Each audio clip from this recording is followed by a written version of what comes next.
Kalau bicara tentang Paduka Yang Mulia Presiden Soekarno, kebanyakan dari kita bakalan bergetar dan bangga. Ya pasti sih, soalnya karena jasa beliau yang begitu besar dalam membangun Republik Indonesia. Karena ini juga beliau dijuluki The Founding Father of Indonesia. Tapi namanya juga manusia, beliau juga ya punya kekurangan. Salah satunya pada masa politik mercusuar. Kegiatan pemborosan duit pas rakyat lagi kelaparan. Oke, jadi apa sih tujuan politik mercusuar ini? Intinya satu, pride. Presiden Soekarno pengen Indonesia diakui dan diperhitungkan di mata dunia. So, salah satu langkah terbesar yang diambil waktu itu adalah jadi tuan rumah Asian Games 1962. Dengan jadi tuan rumah, Presiden Soekarno berharap reputasi Indonesia di mata internasional bisa naik, jadi macan Asia, dan sebagainya. Orang-orang pasti mikir Presiden Soekarno ini hebat, bisa bikin Asian Games, dihargai dan dihormati dunia, gak kayak pemerintahan sekarang yang babu Amerika, babu Cina, dan bla bla bla. Cuma sedikit orang yang tahu kalau jadi tuan rumah Asian Games ini gak murah.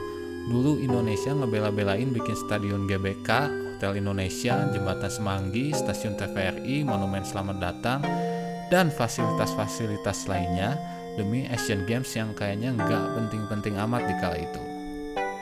Kalau ada duitnya sih nggak masalah. Yang jadi masalah, Presiden Soekarno bikin bangunan-bangunan megah itu pas lagi krisis ekonomi. Pas rakyat lagi kelaparan karena sembako harganya pada mahal, duitnya bukan dipakai buat memperbaiki ekonomi, malah dipakai buat Asian Games. Cetak uang, ngutang ke Uni Soviet. Ini bikin situasi ekonomi Indonesia makin totos. Tujuannya apa? Pride. Cita-citanya oke, ambisinya juga oke. Ya cuman sebelum kesana ya tetap perut harus keisi dulu dong.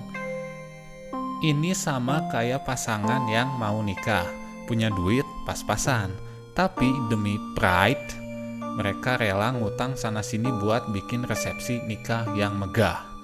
Ujung-ujungnya ya mereka yang repot sendiri. Karena krisis ekonomi ditambah lagi gejolak politik yang gila-gilaan waktu itu, akhirnya Orde Lama harus berakhir. Presiden Soekarno jatuh, digantiin sama orang yang lebih progresif di kala itu, Presiden Soeharto. Di bawah kepemimpinan beliau, ekonomi Indonesia berangsur-angsur membaik. Bahkan sempat swasembada pangan di tahun 1980-an.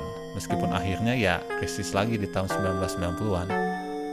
Ya, jadi menurut saya sebelum pengen pride, ya kita harus sejahtera dulu. Kalau kita udah sejahtera, kayaknya pride juga bakal datang dengan sendirinya. Ini berlaku buat kehidupan bernegara dan kehidupan sehari-hari. Alright?